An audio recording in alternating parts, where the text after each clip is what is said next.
penelitian-penelitian yang topiknya berbeda, metodenya itu akan berbeda gitu. Jadi misalnya kalau saya membuat penelitian untuk membangun software, pasti akan berbeda dengan penelitian saya akan mengembangkan sebuah model atau framework gitu ya. Nah, jadi metode penelitian itu akan disesuaikan dengan problem penelitiannya. Nah, oleh sebab itu tadi seperti Pak Ari sampaikan, sebenarnya kenapa sih mahasiswa itu kesulitan menyelesaikan tesisnya tepat waktu? Dugaan kami salah satunya adalah metodologi dengan masalah yang diteliti tidak match gitu. Nah, oleh kadang-kadang ngambil metodologi itu kan baca tesis yang sebelumnya, oh dia pakai ini, sudah saya ikut pakai ini. Nah, tapi kenapa pakai itu belum gitu ya. Sehingga ini perlu akan kita. Nah, tapi kira-kira penelitiannya akan metode penelitiannya akan coba kita klasifikasi menjadi 3 atau 4 metode ya, sehingga kalau Anda mau software, nah metodenya software engineering. Kalau Anda mau mengembangkan framework, oh metodenya adalah design science research gitu ya. Design research metodologi. Nah, itu saya tuntaskan dulu dengan Pak Ari minggu ini. Jadi Senin barangkali firm ya, apakah silabusnya yang itu oke, sudah benar, masih bisa dipakai atau diimprove. Nah, sebab itu saya akan share slide yang pernah saya pakai di tahun sebelumnya tentang gimana sih berhasil atau sukses menulis tesis itu ya. Nah, ini kayak ini aja nih, kayak motivator aja nih judulnya. Tapi ini perlu ya, perlu karena memang saya lihat sebenarnya kalau ditelusur beberapa juga yang saya bimbing ya, saya mungkin sejak 20 tahun belakangan ini kalau dihitung mungkin membimbing masih 400 lebih ya. Pak juga mungkin juga. Jadi saya Pak Ari termasuk yang paling banyak, paling sering bimbing S2. Saya satu dikit, S3 juga belakangan aja, S3 nambah, S2-nya turun, tapi sebagian besar pengalaman saya selama 20 tahun terakhir itu membimbing S2, jadi tahu datanya gitu ya, sampai saya punya datanya mahasiswa yang selesai tepat waktu itu kenapa, yang tidak itu kenapa, itu saya berani simpulkan di pengerjaan tesis. Nah, saya share ya, filenya udah ada di Edunex, silahkan di-download. Tapi saya belum bisa share dari Edunex nih, jadi saya dari sini aja ya share-nya ya. Nah.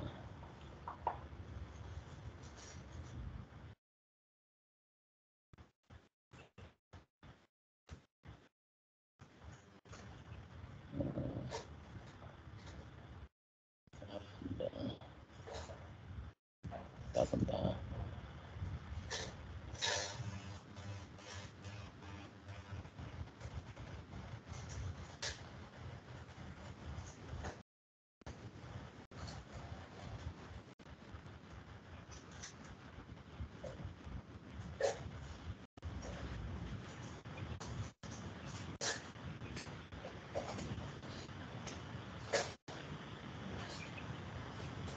Mikrofon, kamera.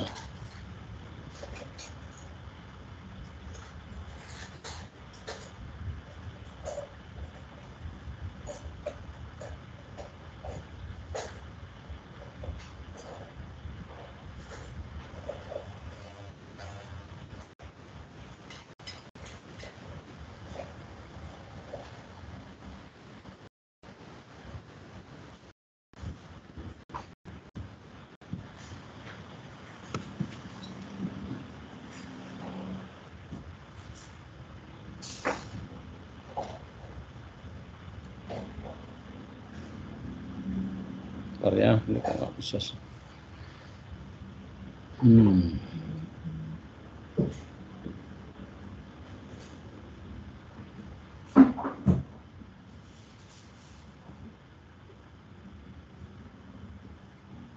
Bentar.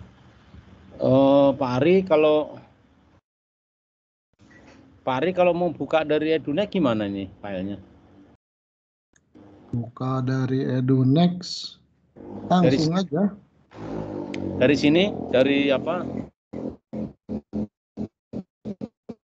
Langsung aja. Ya. Sebentar saya cari filenya. Ya. Halo? Ya.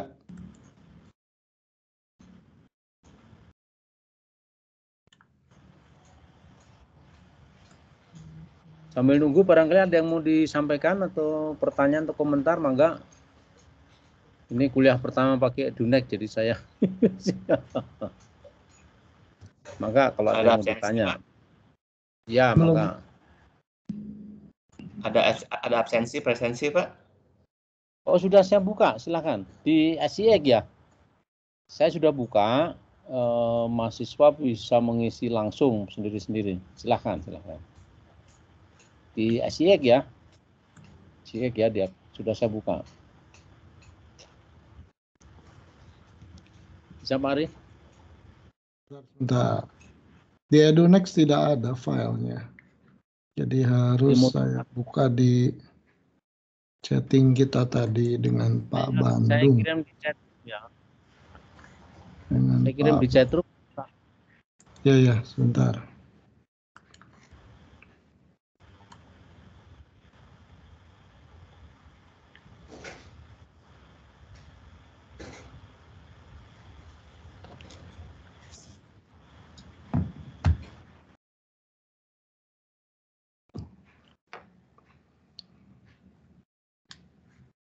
Bentar Pak.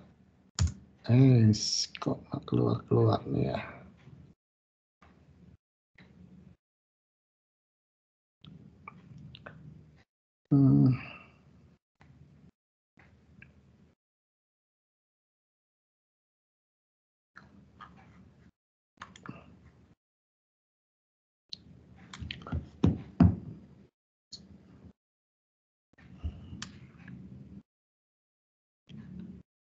Pak Suhardi mau yang judulnya apa? Yang sukses itu ya?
Tuh, sebentar ya, karena saya tidak menyiapkan tadi, saya kira Pak Suhardi semua yang ini. Bentar. Ini. Sebentar Pak Ari, saya kirim lagi ya. Udah nyampe belum? Udah, nggak perlu dikirim sih sebetulnya. Ya, ini internet di saya tadi sempat ngedrop. Medlib.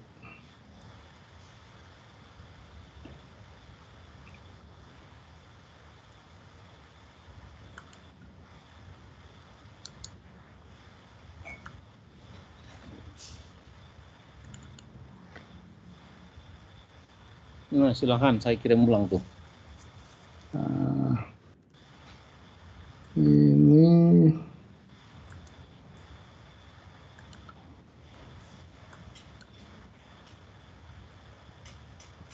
Nah, ini oke. Ini ya. Ya, silakan Pak Suhardi. Baik, terima kasih Pak Ari. Jadi sambil menunggu saya dan Pak Ari nanti merevisi, belum tentu revisi ya sekali lagi, tapi pengen lihat apakah cocok atau enggak. Jadi saya ingin share tentang ini ya, bagaimana sih sukses menyelesaikan tesis, ini harapan saya. Silahkan next. Nah, peluang ini semakin besar. Tadi Pak Ari sudah sampaikan ya, 1, medley di semester 1, berarti Anda punya peluang semester 2 itu menulis paper untuk publikasi, semester 3 buku Anda selesai gitu ya. Kalau teman-teman yang mengambil medley di semester 2, itu dia harus tulis buku, dia harus publikasi, dia harus nunggu, itu lama. Jadi saya dan Pak Ari ini dengan teman-teman di RMKI LTI ini mengusulkan supaya medley di semester 1.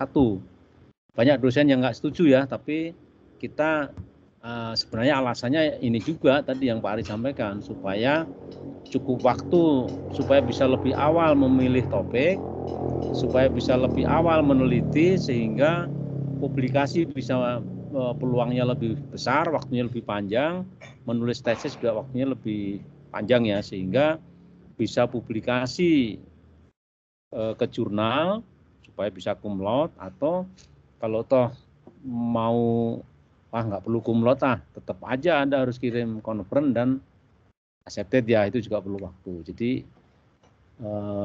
ini sebuah peluang yang baik sekali untuk mengambil medley di semester 1. Nah, ini tahapannya kira-kira kalau berdasarkan pengalaman saya, pertama menentukan topik ya. Anda harus tentukan topiknya, kemudian setelah itu Anda tulis proposal, kemudian Anda harus tulis riset pendahuluan dan penulisan makalah ilmiah. Nah, riset pendahuluan dan penulisan makalah ilmiah ini penting banget ini. Ini yang akan menentukan apakah Anda nanti bisa selesai tepat waktu dengan publikasi yang baik atau tidak. Kenapa? Karena kalau riset pendahuluan belum mulai, maka penulisan makalah ilmiah juga belum bisa gitu ya. Sehingga otomatis akan mundur semua. Jadi riset pendahuluan dan penulisan makalah ilmiah itu tujuannya untuk Anda bisa mengetahui bahwa riset Anda sudah ada di arah yang betul dan Anda sudah bisa mulai publikasinya apa. Sehingga nanti ketika finalisasi riset, publikasi Anda akan juga meningkat gitu ya, kualitasnya. Yang tadinya publikasi Anda itu mungkin Anda berencana ke conference, setelah Anda finalisasi riset, diimprove dengan hasilnya bisa masuk jurnal gitu ya. Kemudian penulisan buku tesis, sidang tesis, dan publikasi jurnal. Nah, ini sebenarnya publikasi jurnal ini saya usul itu tidak di akhir, tetapi di setelah finalisasi riset. Jadi pada saat riset pendahuluan itu sudah menulis makalah ilmiah, kemudian finalisasi riset, setiap hasil itu dipakai untuk memperbaiki makalah ilmiah. Sehingga nanti begitu riset selesai langsung publikasi, Anda publikasi sambil menulis buku gitu. Karena antara publikasi dikirim dengan diterima itu waktunya paling cepat itu bisa 6 bulan itu ya. Oke, itu tahapannya. Next Pak Ari. Bentar. Please, sebentar. Ini ya. Nah, ini menentukan topik ya. Ini pengalaman saya ya. Bisa saja nggak begini, tapi Pak Ari mungkin punya pengalaman yang lain. Tapi ini saya dari pengalaman tadi ya, membimbing 400-an, mungkin sudah hampir 500 sekarang ya. Penentuan topik itu Anda simple aja sebenarnya. Anda ingin menyalurkan hobi, kan banyak kita itu pengen mengetahui sesuatu ya. Tujuannya untuk apa ya, pengen tahu aja gitu. Nah itu juga bisa dipakai satu pendekatan untuk menentukan topik tesis gitu. Anda bisa pengen mengetahui tentang satu hal di bidang LTI atau di bidang RMKI, ya ini waktunya gitu untuk Anda.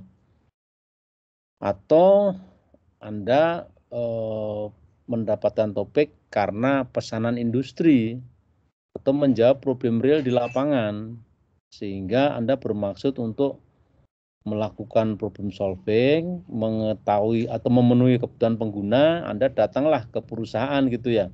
Anda datang ke perusahaan, Anda datang ke lembaga pemerintah, atau Anda datang kemana, tanya ada problem apa di situ, Anda riset, Anda lakukan. Nah itu juga bisa Anda lakukan seperti itu ya. Ini banyak dilakukan teman-teman mahasiswa yang berasal dari BUMN, dari perusahaan yang minta izin kuliah. Nah, dia banyak melakukan penelitiannya berdasarkan kebutuhan di industri. Nah, kalau Anda juga kebingungan, tidak ada hobi tertentu untuk menyalurkan rasa ingin tahu, Anda juga tidak punya koneksi dan pergaulan ke industri, ya sudah, Anda menjawab unsolved research problem, Anda menjawab unsolved research problem melalui studi di paper-paper referensi yang Anda baca. Jadi di setiap paper publikasi itu selalu di bagian akhir itu diakhiri kesimpulan dan riset lanjutannya apa.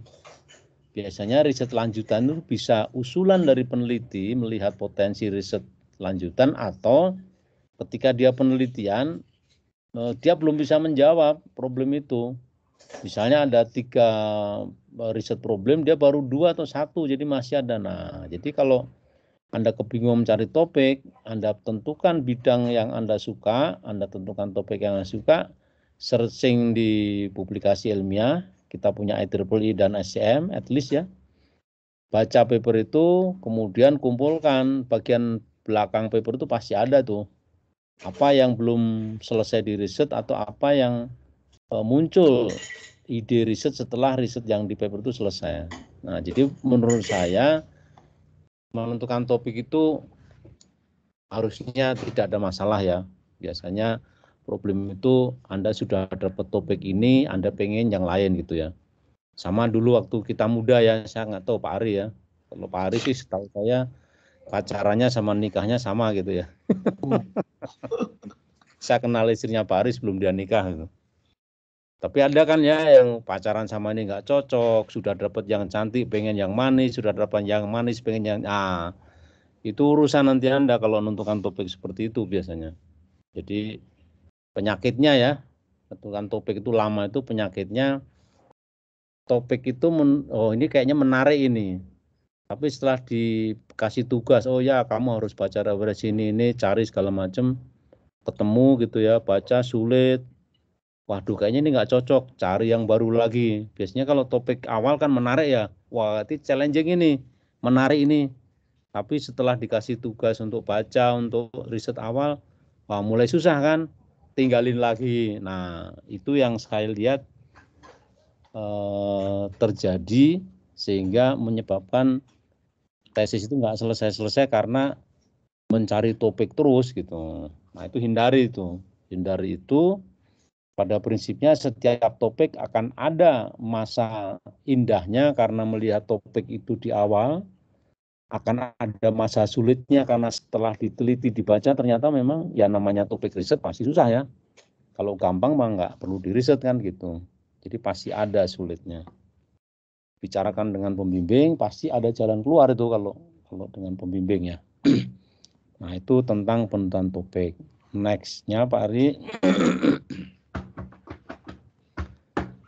Nah, yang berikutnya tentang penulisan proposal. Nah, penulisan proposal adalah inti atau fokus dari Medlit ini adalah di paruh semester pertama penulisan proposal ini ya. Ini penting sekali. Jadi dari topik riset menjadi judul riset yang spesifik. Nah, ini nanti mungkin Pak Ari akan banyak singgung nanti dalam materinya ya. Bagaimana sih Anda dari topik menjadi judul, ini kadang-kadang juga tidak mudah ya. Tetapi kalau diteliti terus, saya kira ini akan menyebabkan Anda lebih mudah untuk mendapatkan judulnya. Kemudian yang penting juga adalah formulasi problem riset dalam domain keilmuan yang jelas dan spesifik. Jadi kenapa formulasi problem riset itu harus dalam domain keilmuan yang jelas dan spesifik? Supaya Anda bisa mencari referensinya gampang. Anda cari textbooknya gampang, Anda cari paper referensinya gampang, dan Anda juga mudah menentukan siapa pembimbingnya gitu ya. Artinya kalau kamu sudah bisa mengidentifikasi, oh ini dalam keilmuan artificial intelligence, nah tinggal cari siapa dosen yang lagi meneliti itu atau ahli di bidang itu atau senang bidang itu, nah Anda cari. Kalau topiknya tentang malware, nah Anda bisa, oh ini tentang malware ini, nah, Anda bisa cari dosen yang sedang meneliti malware, ahli dalam bidang malware atau yang tertarik di situ gitu. Jadi ini penting sekali untuk mengidentifikasi domain keilmuannya. Nah, kemudian yang berikutnya luaran risetnya ini juga penting. Luaran risetnya jelas, spesifik dan terukur kinerjanya. Artinya luaran risetnya itu bisa diidentifikasi dan bisa diukur, oh kapan saya selesai gitu. Jadi formulasi problem dan luaran riset itu nanti akan sangat bermanfaat untuk langkah selanjutnya. Apa itu? Menentukan metode riset. Jadi banyak kejadian antara problem, output dengan metodenya nggak nyambung gitu. Jadi kalau Anda melihat problem risetnya adalah persoalan di suatu perusahaan dalam hal otomasi bisnis proses, kemudian luaran risetnya Anda ingin menciptakan sebuah sistem informasi, maka metode Anda akan memilih tentu metode untuk rekayasa sistem informasi ya, atau rekayasa desain sistem informasi. Tapi kalau problem Anda lihat di perusahaan yang sama, luaran risetnya Anda pengen memberikan rekomendasi tentang keamanan informasi, tentu metodenya juga akan berbeda. Jadi formulasi problem, luaran itu penting, bisa ditentukan secara jelas supaya apa? Supaya metodenya bisa ditentukan, dan teknik, tools, data itu bisa dilakukan dengan mudah gitu ya. Nah, kemudian kalau itu sudah bisa ditentukan, biasanya Anda akan bisa menseleksi. Kalau di awal kan studi literatur itu kan wah sembarang dicari ya, dikumpulkan, dibaca gitu. Tapi dengan riset problemnya sudah jelas, outputnya sudah jelas, metodologi teknik dan toolnya jelas, maka referensi yang Anda pakai juga sudah bisa Anda seleksi. Anda bisa menentukan referensi yang tepat dan berbobot ya. Saya sarankan kalau referensi itu ya minimal jurnal Q2 gitu ya, kalau bisa Q1 gitu. Kalau S3 ya saya mewajibkan S1, Q1, tapi kalau untuk S2 ya mungkin Q2 oke lah gitu ya. Nah, referensinya cukup dan berbobot. Biasanya kalau referensinya kurang itu nanti jadi kurang objektif. Nah, ini sudah agak ke teknik ya, sudah ada ke teknik, melakukan sistematik literatur review untuk memastikan topik dan judul riset benar secara akademik. Jadi dengan melakukan studi literatur itu sebenarnya selain melengkapi Anda dengan knowledge yang cukup, juga memastikan bahwa topik yang Anda riset itu benar gitu. Bukan topik yang sudah diteliti 20 tahun yang lalu dan solusinya sudah ada gitu ya. Sehingga Anda bisa memastikan, oh ya ini state of the art-nya oke, publikasi-publikasi terbaru juga membahas tentang problem itu. Nah, tapi solusinya masih bermacam-macam. Nah, Anda ingin berkontribusi dengan salah satu solusi yang lebih baik dari solusi-solusi yang sebelumnya. Nah, itulah gunanya Anda melakukan sistematik literatur review. Dan kunci dari semua itu adalah ya kalau namanya penulisan proposal ya Anda harus menulis gitu. Kalau ada masalah dengan proposal ya tulis gitu. Kalau ada masalah tulis. Jadi kata kuncinya tulis, yang kedua tulis, yang ketiga tulis gitu ya. Nah, itu untuk proposal penelitian. Nah, nextnya adalah riset pendahuluan. Ini saya punya kebiasaan ke mahasiswa S2 dan S3 saya untuk riset pendahuluan saya usulkan metodologinya adalah meta-analisis. Meta-analisis itu adalah satu metodologi penelitian yang dilakukan berdasarkan pada data-data dan hasil penelitian yang sudah dipublikasi dari makalah-makalah dan jurnal-jurnal yang ada gitu ya. Jadi untuk memastikan hasil riset atau solusi yang akan dihasilkan tidak mengulang riset yang pernah dilakukan. Sehingga dari hasil-hasil yang ada itu dilakukan meta-analisis, artinya dianalisis ulang kenapa hasilnya seperti itu dan hasil terbaiknya apa sebenarnya gitu. Jadi dari hasil-hasil penelitian yang sudah ada, kita punya metode meta-analisis untuk merekonstruksi. Ini hasilnya bisa lebih baik dari itu, bagaimana caranya gitu. Nah, itulah metode meta-analisis. Nah, biasanya dari meta-analisis itu ketemu nanti, oh kalau gitu usulan kebaruan yang akan dikontribusikan apa terhadap problem riset yang sudah diteliti sampai hari ini gitu ya. Jadi itu gunanya meta-analisis. Nah, kemudian dari sini sebenarnya sudah bisa riset pendalaman ditulis menjadi publikasi ilmiah. Jadi saya biasanya menyarankan tulis hasilnya menjadi makalah ilmiah level international conference, Trendai Scopus atau jurnal nasional terakreditasi dikti minimal B gitu.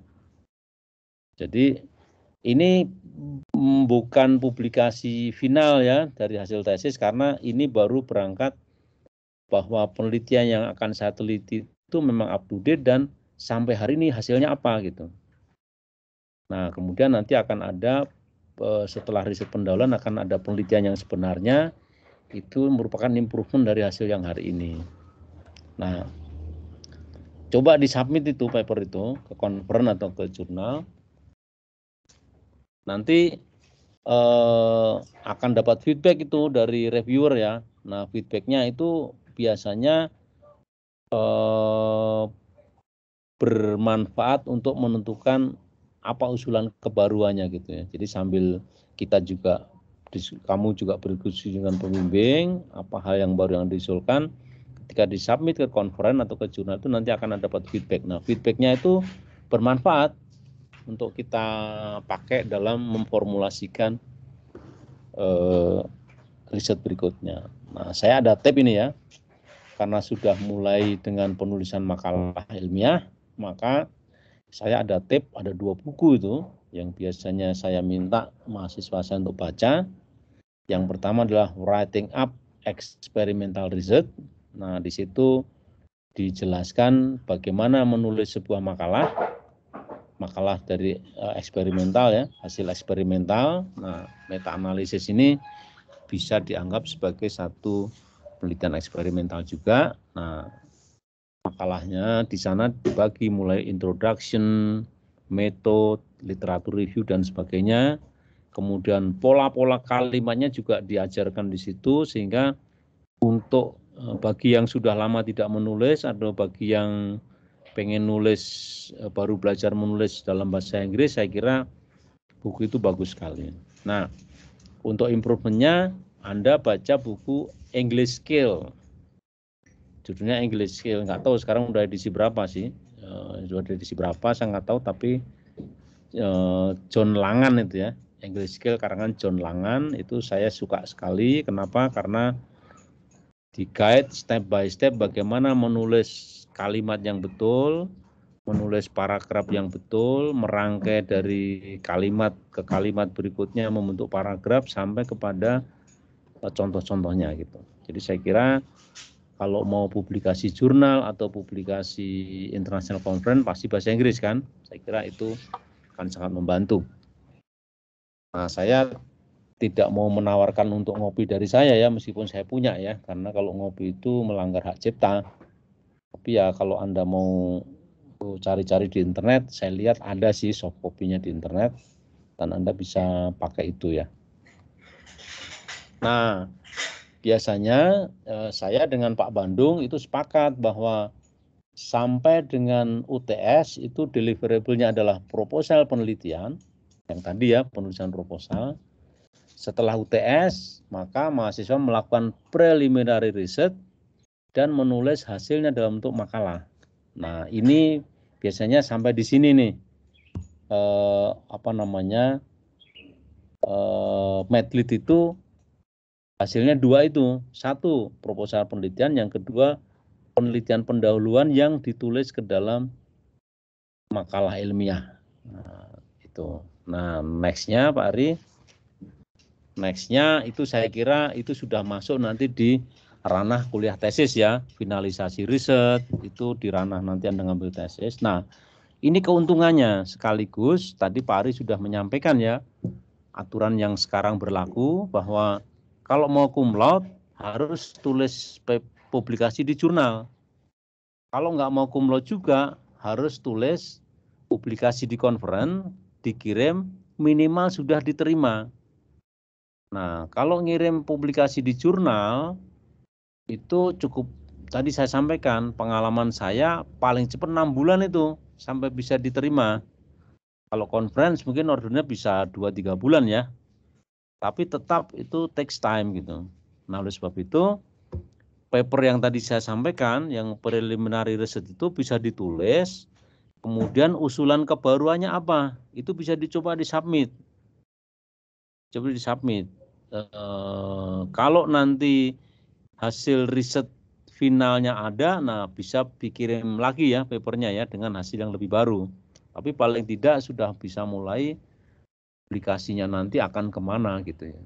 Nah, finalisasi riset ini biasanya dilakukan ketika mengambil tesis. Nah, karena Anda di semester 1 sudah melakukan penelitian awal dalam rangka kuliah medlit, maka semester kedua saran saya Anda menyelesaikan penelitian ini dengan pembimbing ya, paling enggak ya bimbingannya bisa seminggu sekali atau 2 minggu sekali ya. Tapi penelitiannya selesai. Untuk apa? Untuk menulis paper. Menulis paper. Kenapa? Ya kalau Anda pengen lulus di semester 3, maka di semester 2 pertengahan atau paling lambat akhir semester 2 sudah harus submit paper. Kalau Anda nggak submit di situ udah pasti telat aja. Ya, apalagi kalau yang mau cum laude ya. Yang mau cum laude itu begitu semester kedua Anda di pertengahan semester sudah submit jurnal. Nah, kalau Anda nggak meneliti setelah medlit selesai di semester 1, kemudian semester 2 nggak meneliti lanjut, ya sudah pasti jurnal Anda macet gitu. Jadi ini saya Pak Bandung, Pak Ari itu mengamati ini. Nah, saya nggak tahu di STI sudah melakukan kajian ini belum ya, bahwa menerapkan peraturan bahwa kalau kamu mau cum laude harus publikasi jurnal, kemudian kalau tidak mau cum laude syaratnya harus juga publikasi di international conference dengan status accepted. Sudah dihitung belum? Dengan syarat itu probabilitas mahasiswa lulus di semester ketiga itu makin kecil gitu. Jadi ini tip dari saya dan Pak Ari, kalau mau lulus cum laude atau lulus 3 semester pas, ya coba pertimbangkan Anda ikuti kuliah medlit dengan baik, Anda juga publikasi di pertengahan semester 2. Karena kalau jurnal itu 6 bulan ya, belum revisinya segala macam. Nah, itu kenapa finalisasi riset ini perlu segera dilakukan meskipun kuliah tesis Anda ambil nanti di semester ketiga ya, bukan di semester kedua. Next, Pak Ari. Nah, penulisan buku tesis. Penulisan buku tesis ini bisa Anda lakukan di semester ketiga ya, semester ketiga. Tapi publikasi jurnal Anda pasti nggak akan cum laude kalau, Anda nggak akan bisa lulus tepat 3 semester, apakah itu mau cum laude atau mau tidak cum laude ya. Kalau di semester ketiga baru menulis jurnal, Anda harus sudah kirim jurnal di semester 2. Nah, jadi penulisan buku tesis ini saran saya dari penulisan buku tesis itu, skeleton buku tesis itu Anda ambil dari makalah ilmiah yang Anda submit. Jadi di makalah ilmiah yang disubmit itu biasanya ada 5 section itu ya. Introduction, kemudian related research atau literatur review, kemudian section 3 itu metodologi, kemudian 4 result, conclusion and further research. Itu 5 section. Nah, ini kan sama dengan buku tesis kan ya. Buku tesis at least kan itu ya. Bab 1 pendahuluan, bab 2 studi literatur, bab 3 desain penelitian atau metode penelitian, bab 4 hasil, bab 5 kesimpulan saran gitu. Jadi sebenarnya kenapa tadi di semester ini ketika Anda mengikuti kuliah Medlit itu kita minta supaya Anda melakukan riset pendahuluan dan menulis makalah itu supaya skeleton buku tesis Anda sudah ketemu di semester ini gitu. Sehingga di semester kedua Anda finalisasi riset, Anda finalisasi publikasi jurnal, itu juga nanti yang menjadi skeleton buku tesis yang akan Anda tulis semester 3 gitu. Nah, nanti coba aja kalau nggak begitu pasti 3 semester itu berat banget. Susah gitu ya. Anda harus jungkir balik di semester 3, nggak tidur-tidur untuk bisa lulus 3 semester. Nah, jadi bab 1 sampai dengan 3 itu diambil at least dari proposal tesis, terutama yang hasil SLR itu untuk memperkuat yang bab 2 ya. Dan bab 4 sampai dengan bab terakhir kesimpulan itu dikembangkan dari hasil riset pendahuluan, meta analisis tadi ya, salah satu ya. Riset penjualan nggak harus meta analisis, itu saya aja. Kalau bimbingan dengan saya minta itu karena saya suka aja dengan itu ya, yang lain juga bisa aja sebenarnya. Ditambah dengan hasil finalisasi riset untuk menambahkan kebaruan dalam penelitian-penelitian yang sudah dilakukan. Nah, tulis buku mulai ya Anda begitu membuat proposal tesis itu sebenarnya Anda sudah menulis buku juga untuk bab 1 dan bab 2 gitu. Ketika Anda menulis nanti preliminary research, Anda sudah punya bahan untuk bab 3 dan sebagian bab 4 gitu. Jadi di kuliah metode penelitian ini at least Anda sudah menulis 3 bab pertama dari tesis Anda plus sebagian dari bab 4 gitu ya. Nah, ini kuncinya supaya Anda bisa selesai di semester ketiga. Kalau enggak, ya udahlah setengah mati nanti. Ya, saya berani bicara begini karena saya udah bimbing hampir 500 mahasiswa S2. Ada yang cum laude, ada yang lulusnya setengah mati, ada yang hampir DO gitu ya. Yang DO saya nggak tahu ada enggak ya. Kalau DO bias kayaknya enggak, tapi ya lulus setengah mati gitu ya. Udah minggu depan udah mau di DO baru lulus gitu. Ada yang cum laude juga 3 semester. Jadi dari pengalaman itu saya coba tulis slide ini. Nah, setelah bukunya selesai, sidang tesis ya, ikuti saja aturannya STI, rencanakan jadwal secara presisi, perhatikan juga sekarang sidang tesis itu mulai dijadwalkan ya. Saya kira ikuti saja, kalau yang ini saya pesan ke mahasiswa ikutin aturan semua, yang penting direncanakan. Kemudian bahan presentasi tesis juga jangan banyak-banyak, 10 halaman untuk 15 menit. Biasanya kalau kita buat bahan presentasi 15 menit itu ya jatuhnya 20 menit itu ya. Enggak apa-apa masih. Kemudian isi bahan presentasi sebaiknya yang mudah dimengerti oleh penguji. Isi detail hasil riset nanti dijawab pada sesi tanya jawab.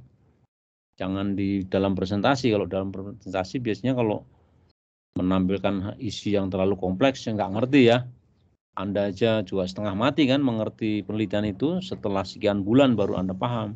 Apalagi penguji yang baru dengar saat itu gitu ya. Jadi buat aja yang simpel. Nah, dengarkan pertanyaan penguji dengan baik dan jawab secara efektif dan efisien. Saya kira ini udah teknik ujian nanti ya. Nah, untuk publikasi tadi opsional. Ini yang kemarin ya, tapi aturan yang baru publikasi itu minimal international conference dan harus accepted. Kalau Anda mau cum laude, siap-siap dari sekarang tulis jurnal. Segera tentukan topik, cari pembimbing, ajak diskusi, dan tanya publikasinya harus kemana gitu ya. Nah, itu sharing dari saya berdasarkan pengalaman membimbing.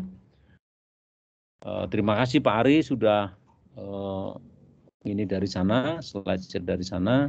Nanti saya coba cek komputer saya supaya minggu depan bisa ngoperate sendiri ya. Oke, mangga. mungkin Pak Ari kalau mau nambah pengalamannya silahkan. Pasti berbeda nih Pak Ari dengan saya. Sebenarnya ada dua hal nih ya. Satu, ini mengingatkan aja bahwa ini sebetulnya ada kelas 1, kelas 2 gitu ya.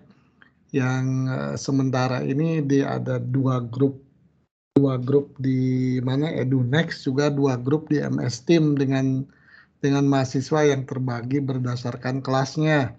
Nanti tolong diperhatikan untuk pertemuan minggu depan, kita barangkali akan sama-sama gabung bukan di grup yang ini ya, tapi di grup yang kelas bareng-bareng. Nanti ada, tolong perhatikan aja itu ya, nanti dilihat kok, di EduNext-nya kelihatan kok. Karena sekarang yang kelas 1 lagi tadinya mau join nggak bisa gitu ya, karena di MS Team-nya nggak, membership-nya beda di dua tim yang berbeda. Baik. Saya mungkin nambahkan sedikit saja tadi dari Pak Suhardi tipsnya ya. Jadi intinya sebetulnya kita tuh sederhana ya. Kita janji atau menentukan mau menghasilkan apa sebagai output kita. Yang kalau dalam pendekatan DSRM itu disebutnya artefak. Artefaknya apa yang mau kita hasilkan? Artefak itu punya dua sudut pandang ini. Satu dari sudut pandang penggunaan, ya. Jadi ini ada lingkungan, cara melihatnya begitu. Yang perlu solusi, ya. Nah itu aspek use, aspek penggunaan, ya. Lalu ada si artefak itu sendiri, itu harus punya nilai, punya kualitas, punya harus bisa dipertanggungjawabkan secara ini ya, secara saintifik begitu. Nah, jadi di latar belakang tuh biasanya tuh kita cerita tentang lingkungan. Lingkungan ini butuh solusi apa, gitu ya. Setelah itu kita mulai dari situ, nah kita menentukan solusinya mengarah kemana artefak itu. Di situ ada cara pandang yang berbeda yang disebut research problem, ya. Jadi kalau yang pertama itu melihat lingkungan butuh solusi apa. Nah, solusi tersebut kalau kita create apa nih research problemnya. Dan kita membandingkan ini sudah ada yang mengerjakan ini atau belum. Nah, itu di level research problem itu. Ya. Research problem itu nanti kaitannya dengan ini, dengan metodologi. Metodologi itu jadi bagaimana cara kita menghasilkan sesuatu yang kita janjikan ini. Yang kita sebut research problem ya, menghasilkan artefak itu. Ya sudah itu aja sebetulnya. Intinya itu ya. Setelah itu kita uji ya, selama itu lock semuanya, nah, nanti ada inilah dalam diagram lebih kelihatan begitu ya. Tapi intinya seperti itu ya. Lalu satu hal lagi yang ingin saya ingatkan ya. Jadi ini kan Bapak Ibu sekalian mulai dari sekarang nih. Desember tuh mata kuliah ini sudah selesai, sudah lulus. Bapak Ibu sudah punya proposal yang matang harusnya, ya. Dan sudah punya studi pustaka yang mantap, ya. Nah, jadi Januari itu sebetulnya sudah mulai melakukan apa yang akan ditelitinya tuh sambil kuliah sudah mulai di ini. Sehingga ya kalau kita bicara mau ngejar conference misalnya bulan Agustus, coba dari Januari ada berapa bulan tuh ke Agustus? Ya, 8 bulan. Dikurangi 8 bulan tuh conference-nya ya. Ditarik 2 bulan sebelumnya, 6 bulan. Itu reasonable. Berarti Anda riset 6 bulan. Karena risetnya memang kompleksitinya dihitung ya untuk sekitar 6 bulanan. Ya. Nah, yang salah itu jangan membayangkan saya tuntas dulu sampai buku tesis yang 100 halaman. Setelah itu baru saya nulis makalah. Nah, kalau begitu nggak akan sempat. Nggak akan sempat ya. Jadi yang penting tuh risetnya dilakukan, selesai, datanya ada semua, pengujiannya ada semua. Nah, setelah itu kita nulis 2 versi. Versi panjang jadi buku tesis, versi pendek jadi jurnal atau international conference. Tinggal pilih. Ya, itu yang dikejar lebih awal, jurnal atau international conference versi pendek.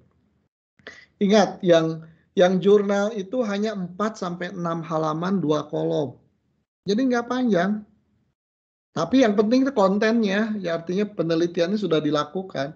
Kalau nggak, bingung juga mau nulis apa. Ya, jurnal bisa sampai 10 halaman, bisa sampai 12 halaman. Ya. Nah, itu kira-kira. Jadi reasonable sebetulnya semuanya ya. Yang penting kita harus punya plan waktu.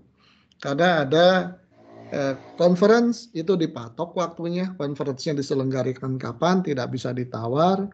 Jurnal ya itu memang bisa kapan saja jurnal itu, tapi masalahnya lebih panjang prosesnya. Ya, jadi makanya semua harus well plan waktunya itu. Ya, saya kira itu aja sedikit tambahan Pak Suhardi dari saya.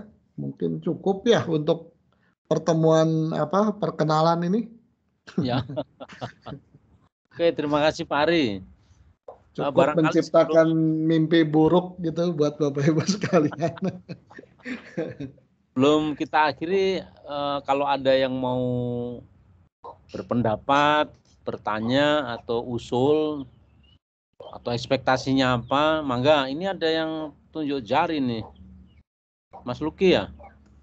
Ya Nah, Pak, saya izin bertanya Pak. Mas Suhardi, saya join dulu ke kelas Pak Bandung ya. Oh iya ya. Duluan ya. Punten harusnya gabung tapi aku nggak tahu gimana gabungnya. Oke, mangga. Ya Prof, selamat siang. Perkenalkan nama saya Luki Fadil Ramdan dari RMKI Prof. Izin bertanya untuk penulisan format jurnal, apakah itu ada format khusus Prof dari UTB sendiri? Terima kasih. Ya, terima kasih. Jadi kalau jurnal itu formatnya ikut pada itu apa namanya si publikasi jurnal di sana. Misalnya mau ngirim jurnal ke IEEE Transaction on Information Security.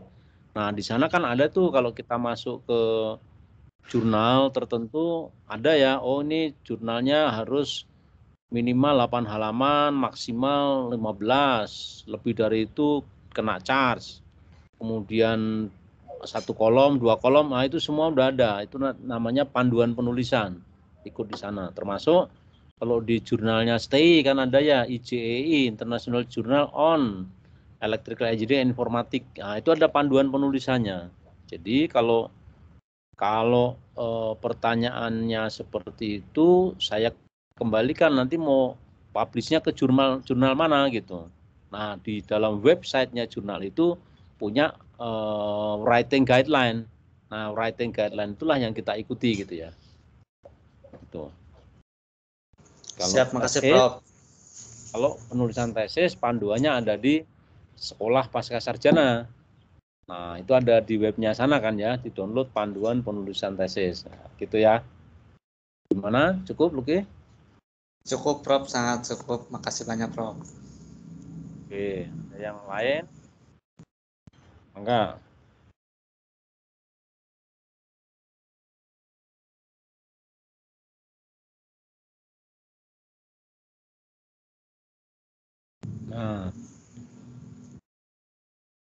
Nah, jadi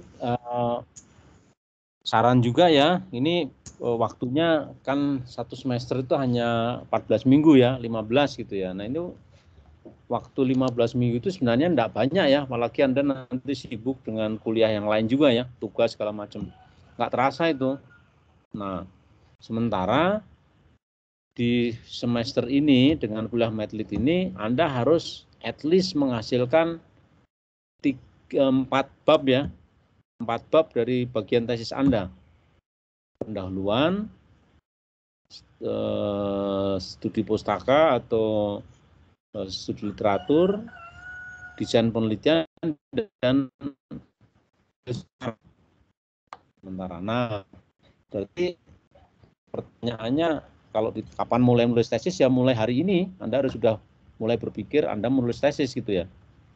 Jangan sampai Anda sudah selesai medlit, kemudian semester 2 tidak meneliti, semester 3 mulai dari awal dengan topik yang baru lagi.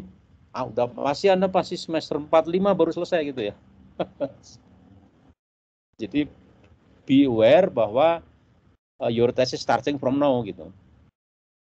Starting from now, saran saya, Anda punya ekspektasi apa dengan kuliah S2 ini? Adakah bidang tertentu atau keahlian tertentu yang Anda kuasai? Nah, topik tesis Anda ke situ gitu.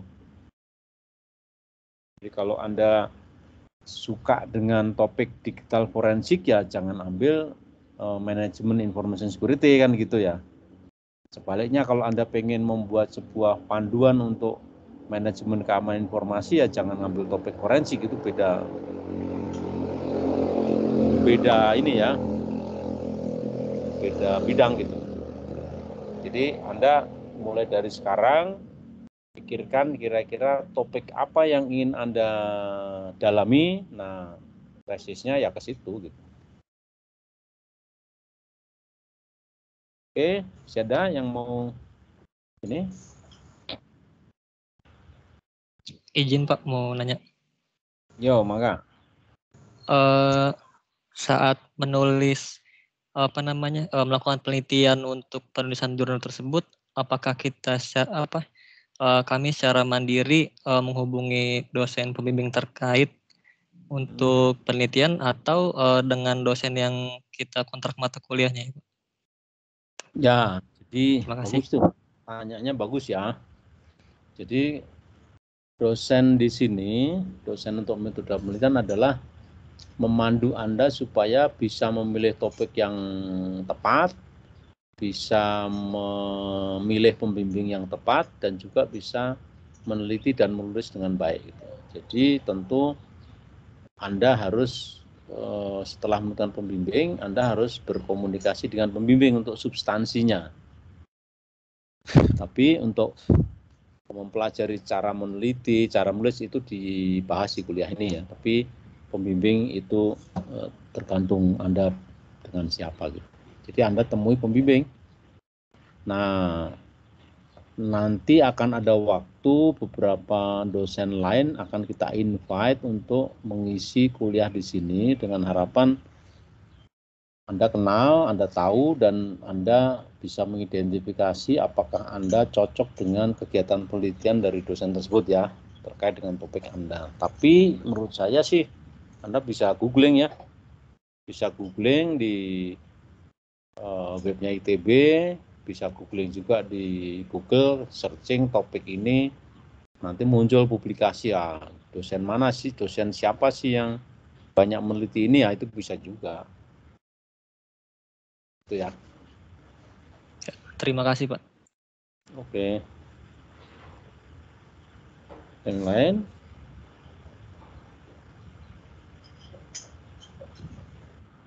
Pak, izin bertanya Pak. Oke. Enggak, Pak tadi Pak sempat disebutkan bahwa sekali mengerjakan itu ada versi paper sebagai versi yang singkat, sedangkan tesis sebagai versi yang lebih panjang. Apakah berarti topik antara paper dan tesis itu bisa sama ya Pak? Oh, bukan bisa sama, harus sama. Harus sama. Oh ya. Ya iyalah, masa Anda tesisnya tentang digital forensik, publikasinya tentang disaster recovery plan kan enggak ya. Nanti mikir dua topik nanti malah jadi. Jadi Oh ya. saran saya, Anda tulis publikasi itulah versi pendek dari tesis Anda gitu. Jadi ketika Anda menulis publikasi itu sebenarnya Anda sedang memenuhi persyaratan akademik untuk bisa Anda lulus cum laude, berarti Anda harus kirim ke jurnal. Kemudian itu juga yang akan menunjukkan hasil penelitian Anda ya dalam publikasi itu, sehingga Anda akan di-acknowledge oleh stakeholder dalam bidang itu. Misalnya kalau Anda setelah kenapa Anda kuliah ini, misalnya Anda pengen bekerja di sektor perbankan untuk mendalami tentang banking security gitu ya, digital banking security. Ya, Anda bisa mulai dengan searching di Google atau di publikasi ilmiah paper-paper tentang digital banking security itu apa saja yang up to date sekarang. Anda cari siapa dosen yang cocok, kemudian ketika Anda selesai melakukan preliminary research, Anda sudah bisa tulis paper, itu versi pendek dari tesis Anda kan. Nanti setelah dikirim baru Anda tulis versi panjangnya gitu. Jadi ya mungkin saya beberapa dosen berbeda ya. Kalau beberapa dosen itu caranya selesaiin penelitiannya, tulis buku selesai baru tulis publikasi. Nah kalau saya balik, riset problemnya sudah, lakukan penelitian pendahuluan, hasilnya tulis jadi publikasi. Nah publikasi itu akan menstrukturkan secara singkat konten dari penelitian yang nanti akan berguna untuk nulis buku, sekaligus juga untuk mendapatkan feedback dari komunitas di bidang itu, apakah penelitiannya perlu ditambah atau enggak untuk jadi publikasi gitu. Jadi sama ya, paper sama tesisnya topiknya sama. Ya beda-beda judul dikit nggak apa-apa, tapi topiknya itu sama. Gitu ya Nisa. Terima kasih Pak. Ya, terima kasih Pak. Oke, sama-sama. Oh, Citra Ya, Rizky. Ya, maka. Ya, Pak. Tadi untuk sebelum sampai UTS itu proposal ya Pak ya, harus sudah ada gitu ya. Nah, betul. Kalau untuk sampai akhir semester itu bab 1 sampai bab 3 atau bab 4 yang lagi ongoing seperti itu ya Pak? Ya, jadi betul persis ya. Jadi sampai dengan UTS itu Anda tulis bab 1, 2, 3. Kemudian setelah UTS Anda lakukan preliminary research, di akhir kuliah ini Anda punya laporan progres tesis ya, bab 1, 2, 3 plus hasil sementara, ditambah dengan draft publikasi ya, draft publikasi yang nanti Anda akan kirim ke jurnal. Nah, bagi yang mau kumlot ya sudah harus siap-siap dari sekarang. Nanti Pak Ari sudah memberitahu ya. Baik Pak, terima kasih Pak. Oke, maka ada yang lain? Firdaus Cahyo Nugroho ya. Siap Pak, izin bertanya Pak. Kalau dalam penelitian untuk referensi yang digunakan itu maksimal berapa tahun ke belakang ya Pak? Ini tergantung pada dosen dan topik ya. Ada beberapa topik yang memang berjalan lambat ya, mungkin 5-10 tahun ke belakang masih valid. Tapi kalau saya biasanya minta 5 tahun ke belakang. Jadi kalau sekarang 2021 ya 2021, 20, 19, 18, 17. 2017. Saya ya, pembimbing lain mungkin bisa beda. Ini tidak ada satu aturan formal, nggak ada. Tapi saya mensarankan atau mensyaratkan kalau bimbingan dengan saya referensinya paling jauh 5 tahun dari sekarang. Malah kadang-kadang saya untuk beberapa topik 3 tahun saja gitu. Karena betul-betul memang biar ketahui hasil-hasil terbarunya ya. Siap. Tapi nanti coba konsultasi dengan pembimbingnya, karena tidak semua pembimbing itu ya. Saya juga kalau topiknya memang lambat dan penelitian ini memang akarnya jauh ke belakang ya memang harus ditelusur mungkin sampai 5-10 tahun ke belakang ya. Jadi kasuistis. Tapi secara umum saya minta 5 tahun biasanya. Siap. Pak, izin bertanya lagi Pak. Sebagai salah satu syarat kelulusan dari program Pascasarjana itu adalah publikasi kan Pak. Ya. Nah, dalam mata kuliah metodologi penelitian juga kan nanti kita menulis juga suatu semacam jurnal yang mana merupakan penelitian pendahuluan. Nah, yang menjadi sebuah syarat publikasi untuk kelulusan dari program Pascasarjana itu apakah jurnal yang merupakan penelitian pendahuluan ataukah tesis yang sudah jadi yang kemudian nanti dibuatkan jurnal, Pak? Ya, pertanyaannya bagus ini ya. Kalau normatif adalah tesis yang dijadikan jurnal. Namun tanya ke dosen mana pasti jawabnya itu ya. Tesis yang sudah selesai dan ditulis dalam publikasi jurnal. Saya berdasarkan pengalaman membimbing, melihat kalau mengikuti itu pasti nggak akan selesai 3 semester. Ya kecuali Anda berjibaku ya. Tapi secara common sense itu sulit untuk selesai dalam 3 semester. Kenapa? Itu buku tesis kan biasanya ditulis juga mepet-mepet menjelang batas akhir itu mau sidang ya. Nah, jadi pasti udah di ujung semester ketiga kalau mau lulus 3 semester. Udah selesai sidang, wah udah kehabisan tenaga loyo kan. Wah, mau bikin publikasi udah nggak sanggup gitu ya. Jadi saya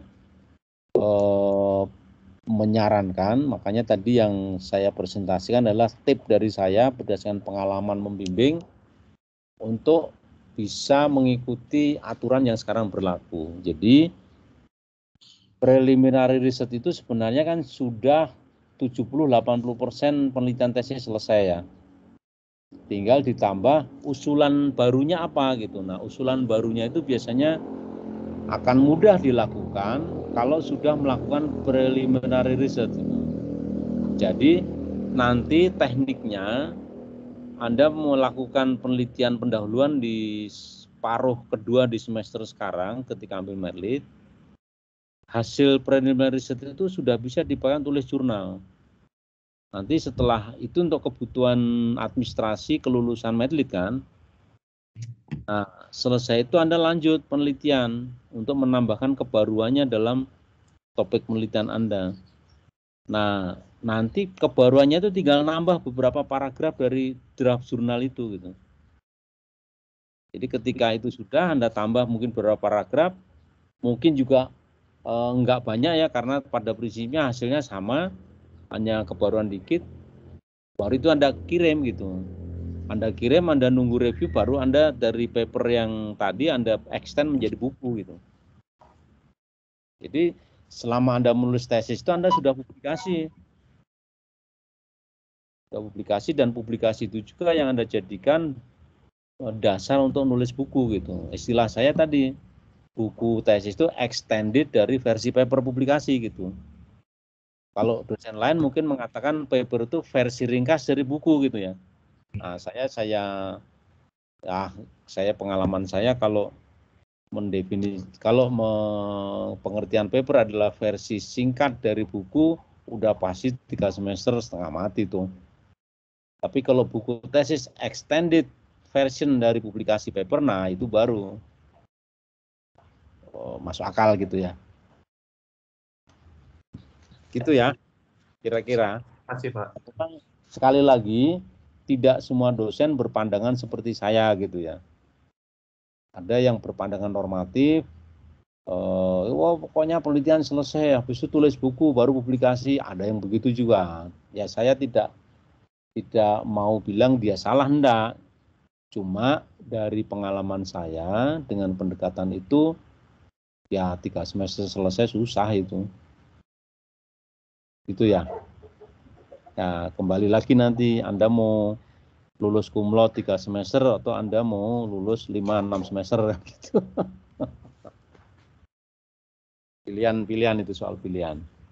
Oke, ini ada yang tunjuk jari nih, ada yang angkat tangan ini. Mangga. Langsung saja.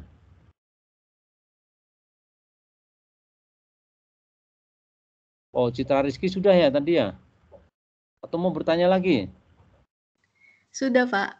Oh, sudah ya, oke. Citra Rizky Utami sudah. Ada lagi yang lain?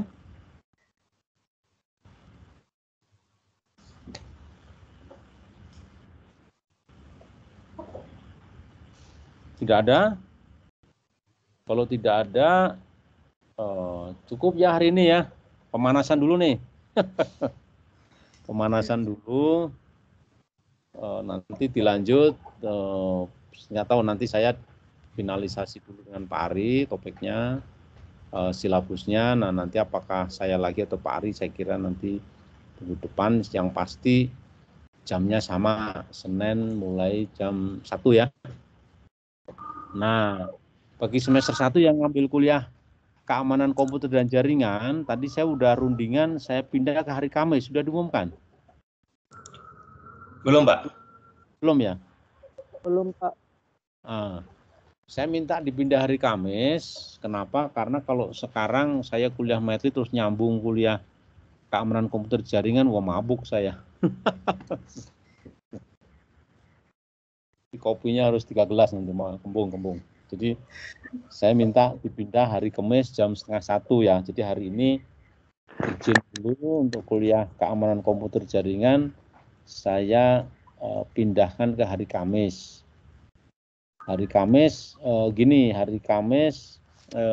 sebentar, itu hari Kamis itu jam 3 saya ada kuliah, makanya bentar ya, saya cek jadwalnya ya.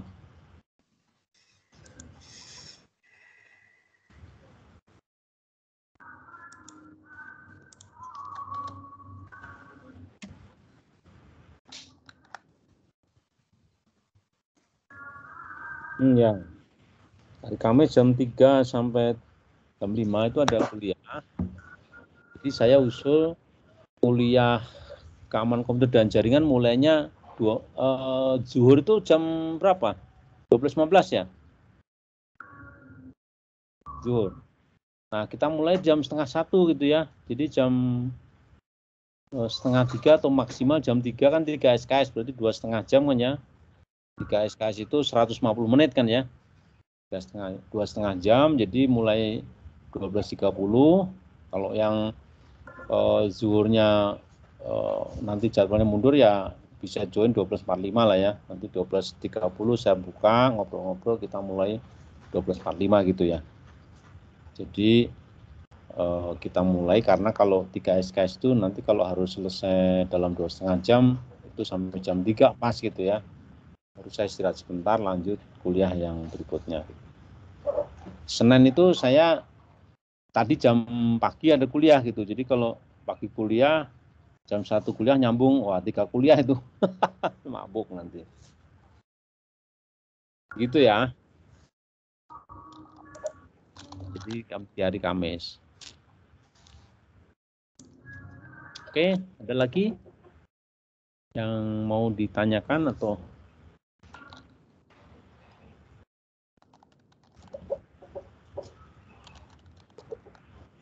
Daftar hadir sudah diisi? Sudah, Pak. Sudah ya? Sudah, Prof. Oke. Ya, wes. Baik, kalau begitu, kalau tidak ada lagi, saya akhiri kuliah hari ini. Kita ketemu lagi Senin minggu depan jam 1 ya. Ya. Terima kasih semuanya. Selamat sore. Sore, Pak. Sore, Pak. Terima kasih, Pak. Terima kasih. Sore, Pak. Terima kasih.